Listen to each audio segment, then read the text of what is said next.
guys, I'm Danielle, also known as Wendell Woodworks, and I got some happy mail today. I've been using this scroll saw for around 8 years and I have never actually tried the foot pedal for my Pegas, so I am super excited to do it and I'll let you know if it's worth it. To be honest, it's only cost $35 with some shipping, which isn't nothing, but when you're talking about my scroll saw that costs $1,000, $35 doesn't seem that much to add on to it. But I hate buying extra things that I don't deem as necessary. So it's taken me a long time to accept the fact that I am ready to try this. And one of the reasons why I bit the bullet is because I've been dealing with a lot of small pieces where it's been difficult to try to hold it with one hand and turn it off with my other hand when I would just rather have both hands on it at all times. And for the speed control, it'd be nice to be able to change the speed while I'm working on a piece.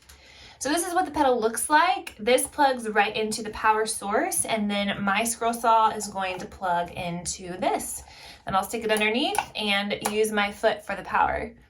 It actually took me a bit to get used to having a foot pedal. I've gone without it for so long that I kept catching myself turning the saw off by hand just out of habit almost every time I stopped, which defeats the whole purpose. But I started to catch on and really loved how easy it made it to restart cutting when I could keep both hands on my piece.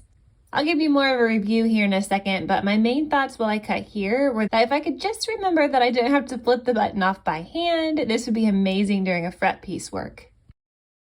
Okay, so I'm back upstairs covered in dust and I learned a few things. The first thing I noticed is that it does not control the speed like for some reason I thought. I expected it to be kind of like a sewing machine where the harder you push, the faster it goes, and the lighter you step on it, the slower it goes.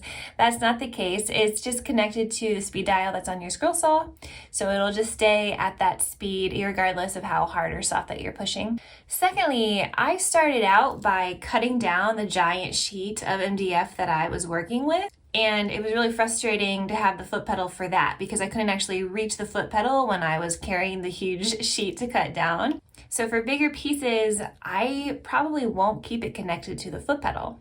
But when it came to the small pieces of the flower, it was really nice to have the foot control so that I could keep my hands on it. It saved me the time of having to push it off every time I finished a pedal. I could just lift my foot, move the pedal, move on to the next one, and that was awesome. The other thing I thought about while I was using this foot pedal was the fact that I had to keep my foot on the pedal the whole time. That's not a problem for me. I play the piano, I'm used to having to keep my foot on the pedal. But for some people, especially if you sit down rather than stand up, or maybe even standing up, I feel like it could tire out your foot, honestly, from having to keep your foot in position the whole time. And this pedal did not have the option for me to push on and then click off. I know that there are some foot pedals that have that ability.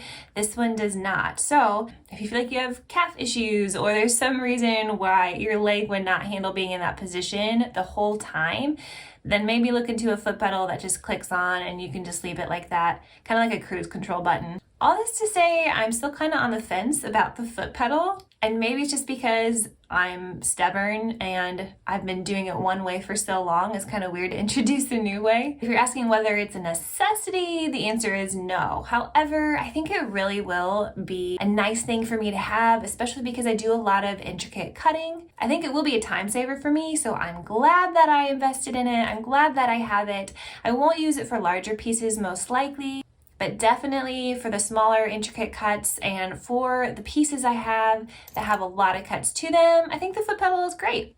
So in case you want to know, I've got the link for you in the video description. That's my take of it for the day. Thanks for watching and happy scrolling.